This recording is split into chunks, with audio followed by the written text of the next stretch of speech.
Welcome to learn with Lucian. ਸਤਿ ਸ਼੍ਰੀ ਅਕਾਲ ਦੋਸਤੋ, ਹਾਜ਼ਰ ਹੋਏ ਹਾਂ ਅਸੀਂ ਆਪਣੀ ਅੱਜ ਅਗਲੀ ਵੀਡੀਓ ਦੇ ਨਾਲ।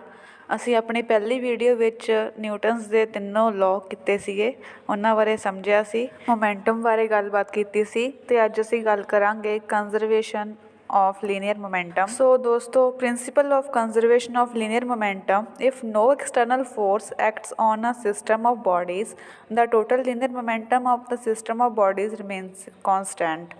ਤਾਂ ਇਸ ਦਾ ਕੀ ਮਤਲਬ ਹੈ, ਅਗਰ ਕੋਈ ਅਸੀਂ ਬਾਹਰੀ ਫੋਰਸ ਨਹੀਂ ਅਪਲਾਈ ਕਰਦੇ ਬੋਡੀ ਉੱਤੇ ਤਾਂ ਜਿਹੜਾ ਉਹਦਾ ਮੋਮੈਂਟਮ ਹੈ ਜਾਂ ਕਹਿ ਲਓ ਉਸਦੀ ਮੋਸ਼ਨ ਹੈ ਉਹ ਕੀ ਰਹੇਗੀ, ਕੌਨਸਟੈਂਟ ਰਹੇਗੀ, ਮਤਲਬ ਉਸ ਦੇ ਵਿੱਚ ਕੋਈ ਚੇਂਜ ਨਹੀਂ ਆਊਗਾ।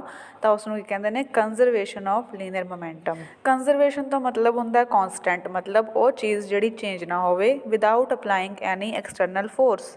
ਹੁਣ ਗੱਲ ਕਰਦੇ ਹਾਂ ਇੰਪਲਸ ਦੀ। When a large force act on a body for very small time then force is called impulsive force. Impulse is defined as the product of force and time. Impulse ਕੀ ਹੁੰਦਾ, ਥੋੜ੍ਹੇ ਸਮੇਂ ਦੇ ਲਈ ਕੋਈ ਚੀਜ਼ ਦੇ ਉੱਤੇ ਫੋਰਸ ਲੱਗਣੀ। ਤਾਂ ਜਦੋਂ ਕਹਿੰਦੇ ਲਾਰਜ ਫੋਰਸ ਕਿਸੇ ਬੋਡੀ ਉੱਤੇ ਐਕਟ ਕਰਦੀ ਆ ਕਿਸੇ ਛੋਟੇ ਟਾਈਮ ਇੰਟਰਵਲ ਦੇ ਲਈ, ਤਾਂ ਉਸ ਨੂੰ ਕੀ ਕਹਿੰਦੇ ਨੇ, ਅਸੀਂ ਇੰਪਲਸਿਵ ਫੋਰਸ ਕਹਿ ਦਿੰਦੇ ਹਾਂ। ਇਹ ਕਿਹਦੇ ਬਰਾਬਰ ਹੁੰਦੀ ਹੈ? ਇੰਪਲਸਿਵ ਫੋਰਸ ਹੁੰਦੀ ਹੈ ਫੋਰਸ ਮਲਟੀਪਲਾਈ ਵਿਦ ਟਾਈਮ ਦੇ, ਜਾਂ ਫਿਰ ਕਹਿ ਲਓ ਚੇਂਜ ਇਨ ਮੋਮੈਂਟਮ ਦੇ। ਦੋਸਤੋ, ਚੇਂਜ ਇਨ ਮੋਮੈਂਟਮ, ਮੋਮੈਂਟਮ ਕੀ ਹੁੰਦਾ ਹੈ? Mass into velocity of any body. ਤਾਂ ਜਿਹੜਾ ਇੰਪਲਸ ਕੀ ਹੈ? Force multiply with time. ਸਾਨੂੰ ਪਤਾ ਕਿ ਮੋਮੈਂਟਮ ਕੀ ਹੈ, ਇੱਕ ਵੈਕਟਰ ਕੁਆਂਟਿਟੀ ਹੈ, ਅਤੇ ਜਦੋਂ ਅਸੀਂ ਇਸ ਨੂੰ ਮਲਟੀਪਲਾਈ ਕਰਾਂਗੇ ਫੋਰਸ ਦੇ ਨਾਲ ਤਾਂ ਉਹ ਵੀ ਕੀ ਹੋ ਜਾਊਗੀ, ਇੱਕ ਵੈਕਟਰ ਕੁਆਂਟਿਟੀ ਹੋ ਜਾਊਗੀ। ਤਾਂ ਇਹ ਕੀ ਹੈ? It is a vector quantity and its direction is the direction of force. Its SI unit is newton second, ਕਿਉਂਕਿ ਫੋਰਸ ਨੂੰ ਅਸੀਂ ਨਿਊਟਨ ਵਿੱਚ ਕਾਊਂਟ ਕਰਦੇ ਹਾਂ ਅਤੇ ਟਾਈਮ ਨੂੰ ਅਸੀਂ ਸੈਕਿੰਡ ਵਿੱਚ, ਤਾਂ ਇਸ ਲਈ ਇਹਦੀ SI ਯੂਨਿਟ ਕੀ ਹੋ ਜਾਊਗੀ, ਨਿਊਟਨ ਸੈਕਿੰਡ। ਹੁਣ ਅਸੀਂ ਗੱਲ ਕਰਦੇ ਹਾਂ ਫ੍ਰਿਕਸ਼ਨ ਦੀ। ਫ੍ਰਿਕਸ਼ਨ ਕੀ ਹੁੰਦੀ ਹੈ ਦੋਸਤੋ? The force which opposes the relative motion between two bodies in contact is called friction. ਉਹ ਫੋਰਸ ਆ ਜਦੋਂ ਦੋ ਬੋਡੀਜ਼ ਨੇ ਜਿਹੜੀਆਂ ਕੋਂਟੈਕਟ ਵਿੱਚ ਆਉਂਦੀਆਂ ਨੇ, ਤਾਂ ਉਹ ਫੋਰਸ ਜਿਹੜੀ ਉਸ ਨੂੰ ਮੂਵ ਕਰਨ ਦੇ ਵਿੱਚ, ਮੋਸ਼ਨ ਕਰਨ ਦੇ ਵਿੱਚ ਰਜਿਸਟ ਕਰੇ, ਉਸ ਨੂੰ ਕੀ ਕਹਿੰਦੇ ਨੇ, ਜਾਂ ਫਿਰ ਅਪੋਜ਼ ਕਰੇ, ਉਸ ਨੂੰ ਕੀ ਕਹਿੰਦੇ ਨੇ, ਫ੍ਰਿਕਸ਼ਨ। ਮੰਨ ਲਓ ਜਿਵੇਂ ਅਸੀਂ ਚੱਲਣਾ ਹੁੰਦਾ ਧਰਤੀ ਉੱਤੇ, ਫਰਸ਼ ਉੱਤੇ ਚੱਲਣਾ ਅਸੀਂ, ਅਤੇ ਸਾਡੀ ਜਿਹੜੀ ਚੱਪਲ ਆ ਉਹਦੇ ਥੱਲੇ ਤੁਸੀਂ ਦੇਖਿਆ ਹੋਊਗਾ ਕਿ ਡਿਜ਼ਾਇਨਸ ਬਣੇ ਹੁੰਦੇ ਨੇ, ਜਾਂ ਫਿਰ ਕਹਿ ਲਓ ਕੱਟ ਬਣੇ ਹੁੰਦੇ ਨੇ। ਅਗਰ ਉਹ ਕੱਟ ਖਤਮ ਹੋ ਜਾਣ ਜਾਂ ਫਿਰ ਘਸ ਜਾਵੇ ਚੱਪਲ ਨੀਚੇ ਤੋਂ, ਤਾਂ ਸਾਡੀ ਚੱਪਲ ਜਿਹੜੀ ਫਿਸਲਣੀ ਸ਼ੁਰੂ ਹੋ ਜਾਂਦੀ ਆ, ਅਤੇ ਅਸੀਂ ਕਹਿੰਦੇ ਹਾਂ ਕਿ ਸਾਡੀ ਚੱਪਲ ਹੈ ਖਰਾਬ ਹੋ ਗਈ, ਉਹ ਵਰਤਣਯੋਗ ਨਹੀਂ ਰਹੀ। ਤਾਂ ਉਹ ਕਾਹਤੋਂ ਫਿਸਲਦੀ ਹੈ? ਕਿਉਂਕਿ ਉਸ ਦੇ ਵਿੱਚ ਜਿਹੜੀ ਫ੍ਰਿਕਸ਼ਨ ਸੀਗੀ, ਜਿਹੜਾ ਬਲ ਸੀਗਾ ਜਿਹੜਾ ਰੋਕਦਾ ਸੀ ਉਸ ਨੂੰ ਫਿਸਲਣ ਤੋਂ, ਉਹ ਖਤਮ ਹੋ ਗਿਆ ਉਹਨਾਂ ਕੱਟ ਦੇ ਖਤਮ ਹੋਣ ਦੇ ਨਾਲ। ਤਾਂ ਜਿਹੜੀ ਫ੍ਰਿਕਸ਼ਨ ਆ ਉਹ ਸਾਨੂੰ ਕੀ ਆ, ਚੱਲਣ ਦੇ ਵਿੱਚ ਹੈਲਪ ਕਰਦੀ ਆ। ਇਹ ਇੱਕ ਰਗੜ ਬਲ ਹੁੰਦਾ ਜਿਹੜਾ ਕਿ ਜ਼ਰੂਰੀ ਹੁੰਦਾ ਕਿਸੇ ਚੀਜ਼ ਨੂੰ ਦੂਸਰੀ ਸਤ੍ਹਾ ਦੇ ਉੱਤੇ ਚੱਲਣ ਦੇ ਲਈ, ਅਤੇ ਇਹ ਅਪੋਜ਼ ਕਰਦਾ ਕਿਸ ਨੂੰ? ਮੋਸ਼ਨ ਨੂੰ ਅਪੋਜ਼ ਕਰਦਾ। ਜਿਵੇਂ ਅਸੀਂ ਤਿਲਕਦੇ ਹਾਂ, ਚੱਪਲ ਦਾ ਕੀ ਹੈ, ਉਸਦਾ ਫ੍ਰਿਕਸ਼ਨ ਖਤਮ ਹੋ ਜਾਂਦਾ, ਉਸ ਵਿੱਚ ਮੋਸ਼ਨ ਵੱਧ ਜਾਂਦਾ, ਸਲਿੱਪ ਕਰਦੀ ਹੈ ਚੱਪਲ, ਤਾਂ ਕਰਕੇ ਅਸੀਂ ਫਿਸਲ ਜਾਂਦੇ ਹਾਂ।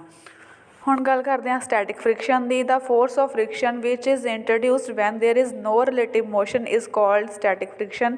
ਜਦੋਂ ਕੋਈ ਵੀ ਚੀਜ਼ ਮੋਸ਼ਨ ਦੇ ਵਿੱਚ ਨਾ ਹੋਵੇ, ਸਟੱਡੀ ਹੋਵੇ, ਜਾਂ ਫਿਰ ਕਹਿ ਲਓ ਕਿ ਰੁਕੀ ਹੋਈ ਹੋਵੇ, ਉਸ ਨੂੰ ਕੀ ਕਹਿੰਦੇ ਨੇ? ਸਟੈਟਿਕ ਫ੍ਰਿਕਸ਼ਨ ਕਹਿੰਦੇ ਨੇ। ਦੋਸਤੋ, ਇੱਕ ਸੈਲਫ ਐਡਜਸਟਿੰਗ ਫੋਰਸ ਹੁੰਦੀ ਆ। Its value becomes maximum when the applied force on its body is such that the body is about to slide. ਜਦੋਂ ਕਿ ਬੋਡੀ ਮੂਵ ਕਰਨਾ ਸ਼ੁਰੂ ਕਰਦੀ ਹੈ, ਫਿਰ ਸਲਾਈਡ ਕਰਨਾ ਸ਼ੁਰੂ ਕਰਦੀ ਆ, ਤਾਂ ਉੱਥੇ ਕੀ ਹੈ, ਇਸ ਨੂੰ ਕੀ ਅਸੀਂ ਕਹਾਂਗੇ? ਲਿਮਟਿੰਗ ਫ੍ਰਿਕਸ਼ਨ ਕਹਾਂਗੇ। ਅੱਗੇ ਗੱਲ ਕਰਦੇ ਹਾਂ ਕਾਈਨੈਟਿਕ ਫ੍ਰਿਕਸ਼ਨ ਦੀ। The friction which acts when a body slides over the surface of other body is called kinetic or dynamic friction. ਜਦੋਂ ਕੋਈ ਇੱਕ ਵਸਤੂ ਦੂਸਰੀ ਵਸਤੂ ਉੱਤੇ ਕੀ ਕਰਦੀ ਆ, ਦੂਸਰੇ ਵਸਤੂ ਦੇ ਸਰਫੇਸ ਉੱਤੇ ਸਲਾਈਡ ਕਰਨ ਦੀ ਕੋਸ਼ਿਸ਼ ਕਰਦੀ ਆ, ਤਾਂ ਉਸ ਵੇਲੇ ਜਿਹੜੀ ਫ੍ਰਿਕਸ਼ਨ ਪੈਦਾ ਹੁੰਦੀ ਆ ਉਸ ਨੂੰ ਕੀ ਕਹਿੰਦੇ ਨੇ? ਕਾਈਨੈਟਿਕ ਫ੍ਰਿਕਸ਼ਨ ਕਹਿੰਦੇ ਨੇ, ਜਾਂ ਫਿਰ ਉਸ ਨੂੰ ਡਾਇਨਾਮਿਕ ਫ੍ਰਿਕਸ਼ਨ ਦਾ ਨਾਮ ਦਿੱਤਾ ਜਾਂਦਾ ਹੈ। ਜਿਹੜੀ ਕਾਈਨੈਟਿਕ ਫ੍ਰਿਕਸ਼ਨ ਹੁੰਦੀ ਹੈ ਉਹ ਡਿਪੈਂਡ ਕਰਦੀ ਹੈ ਨੇਚਰ ਆਫ ਕੋਂਟੈਕਟ ਸਰਫੇਸ ਉੱਤੇ। ਡਿਊ ਟੂ ਰਫਨੈਸ ਦਾ ਫ੍ਰਿਕਸ਼ਨ ਇਨਕਰੀਜ਼। ਅਗਰ ਬੋਡੀ ਦੀ ਜਿਹੜੀ ਕੋਂਟੈਕਟ ਸਰਫੇਸ ਆ ਉਸ ਦੇ ਉੱਤੇ ਰਫਨੈਸ ਜ਼ਿਆਦਾ ਹੋਊਗੀ, ਤਾਂ ਜਿਹੜੀ ਫ੍ਰਿਕਸ਼ਨ ਹੈ ਉਹ ਵੀ ਕੀ ਹੋਊਗੀ? ਜ਼ਿਆਦਾ ਹੋਊਗੀ। ਤਾਂ ਕਾਈਨੈਟਿਕ ਫ੍ਰਿਕਸ਼ਨ ਦੀ ਵੈਲਿਊ ਕੀ ਹੋ ਜਾਊਗੀ? ਇਨਕਰੀਜ਼ ਹੋ ਜਾਊਗੀ। ਉਸ ਤੋਂ ਬਾਅਦ ਗੱਲ ਕਰਦੇ ਹਾਂ ਰੋਲਿੰਗ ਫ੍ਰਿਕਸ਼ਨ ਦੀ। The kind of friction acts when a body rolls over the surface of other body. ਜਦੋਂ ਕਿ ਦੂਸਰੀ ਬੋਡੀ ਸਰਫੇਸ ਉੱਤੇ ਰੋਲ ਕਰਦੀ ਹੈ, ਤਾਂ ਉਦੋਂ ਜਿਹੜੀ ਫ੍ਰਿਕਸ਼ਨ ਬਣਦੀ ਹੈ ਉਸ ਨੂੰ ਕੀ ਕਹਿੰਦੇ ਨੇ? Rolling friction. ਇਹ ਕੀ ਹੁੰਦੀ ਹੈ? ਸਮੋਲਰ ਹੁੰਦੀ ਹੈ ਕਿਸ ਤੋਂ? ਕਾਈਨੈਟਿਕ ਫ੍ਰਿਕਸ਼ਨ ਤੋਂ। ਹੁਣ ਅਸੀਂ ਗੱਲ ਕਰਦੇ ਹਾਂ ਸੈਂਟਰੀਪੀਟਲ force the. When a body travels along a circular path, its velocity changes continuously. Naturally, an external force always acts on body towards the center of the path. ਤਾਂ ਸੈਂਟਰੀਪੀਟਲ ਫੋਰਸ ਤੋਂ ਮਤਲਬ ਉਹ ਫੋਰਸ ਹੈ ਜੋ ਕਿਸੇ ਵਸਤੂ ਨੂੰ ਸਰਕੂਲਰ ਪਾਥ ਵਿੱਚ ਮੂਵ ਕਰਨ ਦੇ ਵਿੱਚ ਉਸ ਦੀ ਮਦਦ ਕਰਦਾ ਹੈ। ਅਤੇ ਇੱਦਾਂ ਕਿਉਂ ਹੁੰਦਾ ਹੈ? ਕਿਉਂਕਿ ਇਸ ਦੀ ਜਿਹੜੀ ਵੈਲੋਸਿਟੀ ਆ ਉਹ ਕੀ ਹੈ, ਕੰਟੀਨਿਊਸਲੀ ਚੇਂਜ ਹੁੰਦੀ ਰਹਿੰਦੀ ਹੈ ਅਤੇ ਜਿਹਦੇ ਕਰਕੇ ਐਕਸਟਰਨਲ ਫੋਰਸ ਹੈ ਜਿਹੜਾ ਆਲਵੇਜ਼ ਐਕਟ ਕਰਦਾ ਕਿਹਦੇ ਵੱਲ ਨੂੰ, towards the centre of the path of the body. ਤਾਂ ਉਹ ਫੋਰਸ ਜਿਹੜਾ ਕਿ ਕਿਸੇ ਬੋਡੀ ਨੂੰ ਸਰਕੂਲਰ ਮੋਸ਼ਨ ਵਿੱਚ ਰੱਖਣ ਦੇ ਲਈ ਜੋ ਜ਼ਰੂਰਤ ਹੁੰਦੀ ਹੈ ਜਿੰਨੇ ਫੋਰਸ ਦੀ, ਉਹ ਐਕਸਟਰਨਲ ਫੋਰਸ ਨੂੰ ਅਸੀਂ ਕੀ ਕਹਿੰਦੇ ਹਾਂ, ਸੈਂਟਰੀਪੀਟਲ ਫੋਰਸ ਕਹਿੰਦੇ ਹਾਂ।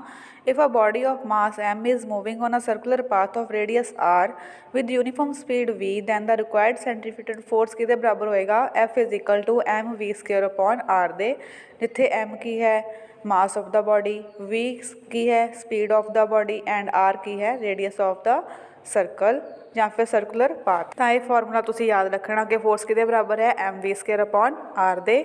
ਤਾਂ ਦੋਸਤੋ ਜਿਹੜੇ ਸਾਡੇ ਪਲੈਨਟ ਨੇ ਉਹ ਵੀ ਸਨ ਦੇ ਅਰਾਊਂਡ ਇਸੇ ਫੋਰਸ ਦੇ ਕਰਕੇ ਕੀ ਨੇ, ਘੁੰਮਦੇ ਨੇ। ਜਿਹੜੇ ਸਾਡੇ ਪਲੈਨਟਸ ਨੇ ਉਹ ਸਨ ਦੇ ਇਰਦ ਗਿਰਦ ਇਸੇ ਮੋਸ਼ਨ ਦੇ ਕਰਕੇ ਚੱਕਰ ਲਗਾਉਂਦੇ ਨੇ। ਤਾਂ ਹੁਣ ਗੱਲ ਕਰਦੇ ਹਾਂ ਸੈਂਟਰੀਫਿਊਗਲ ਫੋਰਸ ਦੀ। In applying the Newton's law of motion we have to consider some forces which can not be assign to any object in the surrounding. ਉਹ ਫੋਰਸ ਜਿਹੜੀਆਂ ਕਿਸੇ ਸਰਾਊਂਡਿੰਗ ਦੇ ਕਿਸੇ ਆਬਜੈਕਟ ਦੇ ਉੱਤੇ ਕਿੰਨੇ ਅਪਲਾਈ ਨਹੀਂ ਹੋ ਪਾਉਂਦੀਆਂ, ਉਹਨਾਂ ਨੂੰ ਅਸੀਂ ਕਹਿੰਦੇ ਹਾਂ ਸੈਂਟਰੀਫਿਊਗਲ ਫੋਰਸ, ਜਿਹੜੀ ਕਿ ਓਪੋਜ਼ਿਟ ਹੁੰਦੀ ਹੈ ਸੈਂਟਰੀਪੀਟਲ ਫੋਰਸ ਦੇ। Centrifugal force is such as a pseudo force, it is equal and opposite to centripetal force. ਜਾਂ ਤਾਂ ਇਕੁਅਲ ਹੁੰਦੀ ਆ ਅਤੇ ਨਾਲ ਹੀ ਨਾਲੇ ਕੀ ਹੁੰਦੀ ਆ, ਓਪੋਜ਼ਿਟ ਹੁੰਦੀ ਹੈ ਕਿਹਦੇ, ਸੈਂਟਰੀਪੀਟਲ ਫੋਰਸ ਦੇ। ਜਿਵੇਂ ਕਿ ਸੈਂਟਰੀਪੀਟਲ ਫੋਰਸ ਹੁੰਦਾ, ਤੁਹਾਨੂੰ ਦੱਸ ਕੇ ਹਟਿਆ ਕਿ ਆਬਜੈਕਟ ਨੂੰ ਸਰਕੂਲਰ ਪਾਥ ਵਿੱਚ ਕੀ ਆ, ਮੂਵ ਕਰਨ ਵਿੱਚ ਹੈਲਪ ਕਰਦੀ ਆ। ਤਾਂ ਜਿਹੜਾ ਸੈਂਟਰੀਫਿਊਗਲ ਫੋਰਸ ਆ ਉਹਦੇ ਕੀ ਆ, ਓਪੋਜ਼ਿਟ ਹੁੰਦਾ ਹੈ। ਹੁਣ ਗੱਲ ਕਰਦੇ ਹਾਂ movement of force. The rotational effect of force on a body about an axis of rotation is described in terms of movement of force. ਮਤਲਬ ਕਿਸੇ ਆਪਣੇ ਜਿਵੇਂ ਆਪਣੀ ਅਰਥ ਹੈ, ਆਪਣੀ ਐਕਸਿਸ ਦੇ ਅਰਾਊਂਡ ਕੀ ਕਰਦੀ ਆ, ਮੂਵ ਕਰਦੀ ਆ। ਤਾਂ ਉਹ ਆਬਜੈਕਟ ਦੇ ਲਈ ਜਿਹੜੀ ਆਪਣੀ ਐਕਸਿਸ ਦੇ ਅਰਾਊਂਡ ਮੂਵ ਕਰਦੀ ਆ ਉਸਨੂੰ ਕੀ ਕਹਿੰਦੇ ਨੇ, ਅਤੇ ਉਸ ਦੇ ਉੱਤੇ ਜਿਹੜੀ ਫੋਰਸ ਅਪਲਾਈ ਹੁੰਦੀ ਹੈ, ਰੋਟੇਸ਼ਨਲ ਇਫੈਕਟ ਜਿਹੜਾ ਹੁੰਦਾ ਉਸ ਨੂੰ ਕੀ ਕਹਿੰਦੇ ਨੇ, ਮੂਵਮੈਂਟ ਆਫ ਫੋਰਸ ਕਹਿੰਦੇ ਨੇ। Movement of force about an axis of rotation is measured as the product of magnitude of force and perpendicular distance of direction of force from the axis of rotation. ਤਾਂ movement of force ਕਿਹਦੇ ਬਰਾਬਰ ਹੈ, force multiply with movement arm ਦੇ। ਤਾਂ ਹੁਣ ਗੱਲ ਕਰਦੇ ਹਾਂ ਇਹ ਕਿਹੜੀ ਕੁਆਂਟਿਟੀ ਹੈ, ਵੈਕਟਰ ਕੁਆਂਟਿਟੀ ਹੈ। Its SI unit is newton metre. ਹੁਣ ਅਸੀਂ ਗੱਲ ਕਰਦੇ ਹਾਂ ਸੈਂਟਰ ਆਫ ਗ੍ਰੈਵਿਟੀ ਦੀ। The centre of gravity of body is that point through which the entire weight of body acts. ਮਤਲਬ ਉਹ ਪੁਆਇੰਟ ਹੁੰਦਾ ਜਿੱਥੇ ਕੀ ਆ ਸਾਰੀ ਬੋਡੀ ਦਾ ਜਿਹੜਾ ਭਾਰ ਹੈ ਉਹ ਇੱਕ ਸੈਂਟਰ ਪੁਆਇੰਟ ਦੇ ਉੱਤੇ ਆ ਕੇ ਇਕੱਠਾ ਹੁੰਦਾ ਹੈ। The centre of gravity of body does not change with the change of rotation of body in space. ਤਾਂ ਸੈਂਟਰ ਆਫ ਗ੍ਰੈਵਿਟੀ ਨੂੰ ਸਮਝਣ ਦੇ ਲਈ ਅਸੀਂ ਇੱਕ ਐਗਜ਼ਾਮਪਲ ਦੀ ਵਰਤੋਂ ਕਰਦੇ ਹਾਂ, ਜਿਸ ਵਿੱਚ ਅਸੀਂ ਇੱਕ ਗੱਤਾ ਲੈਂਦੇ ਹਾਂ ਜਾਂ ਮੰਨ ਲਓ ਕੋਈ ਕਾਪੀ ਲੈਂਦੇ ਹਾਂ, ਅਸੀਂ ਆਪਣੇ ਉਹਨੂੰ ਉਂਗਲ ਦੇ ਉੱਤੇ ਟਿਕਾ ਕੇ ਰੱਖਦੇ ਹਾਂ ਅਤੇ ਦੇਖਦੇ ਹਾਂ ਕਿ ਉਹ ਗਿਰੇ ਨਾ। ਅਤੇ ਅਸੀਂ ਉਹ ਪੁਆਇੰਟ 'ਤੇ ਸੈੱਟ ਕਰਦੇ ਹਾਂ ਉਹਨੂੰ ਜਿੱਥੇ ਉਹ ਬੈਲੈਂਸ ਹੋ ਜਾਂਦੀ ਆ। ਜਿਸ ਪੁਆਇੰਟ 'ਤੇ ਉਹ ਬੈਲੈਂਸ ਹੁੰਦੀ ਹੈ ਉਸ ਨੂੰ ਕਹਿੰਦੇ ਆ ਸੈਂਟਰ ਆਫ ਗ੍ਰੈਵਿਟੀ। ਉਹਦਾ ਸੈਂਟਰ ਆਫ ਗ੍ਰੈਵਿਟੀ ਹੁੰਦਾ ਉਹ ਵਾਲਾ ਪੁਆਇੰਟ। ਹੁਣ ਅਸੀਂ ਗੱਲ ਕਰਦੇ ਹਾਂ ਇਕੁਇਲਿਬਰੀਅਮ ਦੀ। If the resultant of all the forces acting on a body is zero, then the body is said to be in equilibrium. Means ਇਹ ਉਹ ਸਟੇਟ ਹੁੰਦੀ ਹੈ ਜਦੋਂ ਕੋਈ ਬੋਡੀ ਹੈ ਜਿਹੜੀ ਉਹ ਬੈਲੈਂਸ ਹੋ ਜਾਵੇ। If a body is in equilibrium, it will be either at rest or in uniform motion. ਜੇਕਰ ਕੋਈ ਬੋਡੀ ਇਕੁਇਲਿਬਰੀਅਮ ਵਿੱਚ ਹੈ ਜਾਂ ਤਾਂ ਉਹ ਰੈਸਟ ਦੇ ਉੱਤੇ ਹੋਊਗੀ ਜਾਂ ਫਿਰ ਉਹ ਮੋਸ਼ਨ ਦੇ ਉੱਤੇ ਹੋਊਗੀ। ਅਤੇ ਜੇਕਰ ਉਹ ਬੋਡੀ ਰੈਸਟ ਦੇ ਉੱਤੇ ਹੈ ਤਾਂ ਅਸੀਂ ਉਸਨੂੰ ਸਟੈਟਿਕ ਕਹਾਂਗੇ, ਸਟੈਟਿਕ ਇਕੁਇਲਿਬਰੀਅਮ ਕਹਾਂਗੇ। ਅਤੇ ਜੇਕਰ ਬੋਡੀ ਮੋਸ਼ਨ ਦੇ ਉੱਤੇ ਹੈ ਤਾਂ ਅਸੀਂ ਉਸਨੂੰ ਕੀ ਕਹਾਂਗੇ, ਡਾਇਨਮਿਕ ਇਕੁਇਲਿਬਰੀਅਮ। ਹੁਣ ਅਸੀਂ ਗੱਲ ਕਰਦੇ ਹਾਂ ਇਸ ਦੀਆਂ ਟਾਈਪਸ ਉੱਤੇ। ਕਿੰਨੇ ਟਾਈਪ ਦੀ ਹੁੰਦੀ ਹੈ ਸਟੈਟਿਕ ਇਕੁਇਲਿਬਰੀਅਮ? ਇਹ ਹੁੰਦੀ ਹੈ ਸਟੇਬਲ ਇਕੁਇਲਿਬਰੀਅਮ ਅਤੇ ਅਨਸਟੇਬਲ ਇਕੁਇਲਿਬਰੀਅਮ। ਸਟੇਬਲ ਇਕੁਇਲਿਬਰੀਅਮ ਹੁੰਦੀ ਹੈ if on slight displacement from equilibrium position a body has tendency to regain its original position, it is said to be in stable equilibrium. ਮਤਲਬ ਬੋਡੀ ਅਗਰ ਆਪਣੇ ਪਹਿਲਾਂ ਵਾਲੇ ਰੂਪ ਵਿੱਚ ਵਾਪਸ ਆ ਜਾਂਦੀ ਹੈ ਤਾਂ ਉਸਨੂੰ ਕੀ ਕਹਿੰਦੇ ਹਾਂ ਅਸੀਂ, ਸਟੇਬਲ ਇਕੁਇਲਿਬਰੀਅਮ। ਉਹਦੇ ਨਾਲ ਹੀ ਅਨਸਟੇਬਲ ਇਕੁਇਲਿਬਰੀਅਮ ਇਸ ਦੇ ਓਪੋਜ਼ਿਟ ਹੁੰਦਾ ਹੈ। ਮਤਲਬ ਜਿਹੜੀ ਟੈਂਡੈਂਸੀ ਆ ਬੋਡੀ ਦੀ ਆਪਣੀ ਸ਼ੇਪ ਦੇ ਵਿੱਚ ਵਾਪਸ ਆਉਣ ਦੇ ਲਈ ਜਾਂ ਫਿਰ ਆਪਣੀ ਪੋਜੀਸ਼ਨ ਦੇ ਉੱਤੇ ਵਾਪਸ ਆਉਣ ਦੇ ਲਈ, ਤਾਂ ਉਸ ਕੇਸ ਵਿੱਚ ਅਸੀਂ ਕਹਾਂਗੇ ਕਿ ਇਹ ਅਨਸਟੇਬਲ ਇਕੁਇਲਿਬਰੀਅਮ ਦੀ ਕੰਡੀਸ਼ਨ ਵਿੱਚ ਹੈ। ਸੋ ਦੋਸਤੋ ਇਹ ਸੀ ਸਾਡੀ ਅੱਜ ਦਾ ਲੈਕਚਰ। ਉਮੀਦ ਕਰਦੇ ਹਾਂ ਕਿ ਤੁਹਾਨੂੰ ਸਾਰਾ ਕੁਝ ਸਮਝ ਆ ਗਿਆ ਹੋਵੇਗਾ। ਅਗਰ ਕੋਈ ਪ੍ਰੋਬਲਮ ਹੈ ਤਾਂ ਤੁਸੀਂ ਸਾਨੂੰ ਕਮੈਂਟ ਸੈਕਸ਼ਨ ਵਿੱਚ ਕਮੈਂਟ ਕਰਕੇ ਜ਼ਰੂਰ ਪੁੱਛ ਸਕਦੇ ਹੋ। ਅਤੇ ਫਿਰ ਮਿਲਦੇ ਹਾਂ ਅਸੀਂ ਆਪਣੀ ਅਗਲੀ ਵੀਡੀਓ ਦੇ ਨਾਲ। ਤਦ ਤੱਕ ਲਈ ਧੰਨਵਾਦ।